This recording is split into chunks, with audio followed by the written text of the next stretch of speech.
Hello friends, তোমরা কেমন আছো? আশা করি সবাই ভালো আছো। আর এদিকে আমি ব্যাগ নিয়ে বেরিয়ে পড়লাম শ্বশুরবাড়ি কাটাল আনতে, আর বন্ধু তো দাঁত কালাতে কালাতে চলে এলো। তারপরে বউকে টাটা দিয়ে আমরা বেরিয়ে পড়লাম।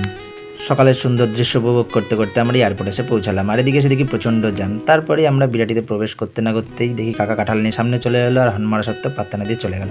আর হঠাৎ করেই আমাদের বন্ধু সৌরভের সাথে দেখা। ও হ্যাঁ, তোমাদের তো বলাই হয়নি, আমরা প্রথমে যাবো এখান থেকে কাঁচরাপাড়া, দেন ওখান থেকে শ্বশুরবাড়ি। আর এদিকে রাস্তা বন্ধ থাকায় আমাদের বেশ কিছুটা ঘুরে যেতে হয়েছিল।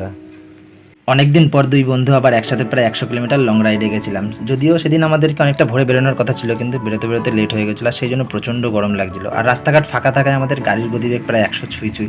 আর দেখো আমার রিয়াকশান কেমন। আর তারপরে আমার বন্ধু বলছিল যে তার মতন নাকি এই তল্লাটে আর কোনো হেভি ড্রাইভার নেই। কিছুক্ষণ পর আমরা আমাদের গন্তব্যস্থল কাঁচরাপাড়া কাঠের দোকানে এসে পৌঁছালাম। সেখানে বেশ কিছুক্ষণ বসে থাকার পরে আমরা আমাদের কাজকর্ম মিটিয়ে আবার শ্বশুরবাড়ির উদ্দেশ্যে রওনা দিলাম। আর এদিকে দেখো সুন্দর সবুজ পরিবেশ।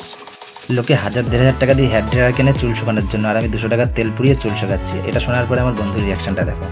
অনেকটা রাস্তা গাড়ি চালানোর পর বন্ধুর কষ্ট হয়ে যায়, তারপর বাকি রাস্তাটুকু আমাকে চালাতে হলো। আর সেদিন সকালে সেরকম কিছু খেয়ে বেরোনো হয়নি, সেই কারণে আমরা দাঁড়িয়ে বিস্কুট খেয়ে নিলাম। আর আমাদের খাওয়া দেখে অনেকেই ভাবতে পারে আমরা কোনো সাধারণ মানুষ না, মানুষ রূপে একটা রাক্ষস। আর এই দেখো আমার ছোট্ট শালি ব্যাঙের মতো লাফাতার পথে চলে এলো। আমি ওকে আগে থেকেই বলে দিয়েছিলাম যে আমি আসা মাত্র ব্যাঙের মতো লাফাবি, আর এই কারণে আমি কোনো একটা খাবার খুঁজতে হয়েছিল।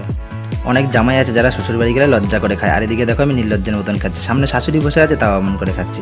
আর বন্ধু তো লজ্জা করে খাচ্ছে। দেখো দুটো মিষ্টি নিল আর মুখের ভিতরে গপ করে পুড়ে দিল।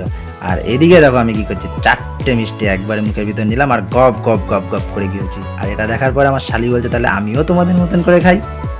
খাওয়া দাওয়া শেষে বিশ্রাম ছেড়ে রাতে বাড়ির উদ্দেশ্যে রওনা দিলাম। ব্লগটি কেমন লাগলো অবশ্যই জানিও, আর ভালো লেগে থাকলে like, comment, share and follow করে দিও।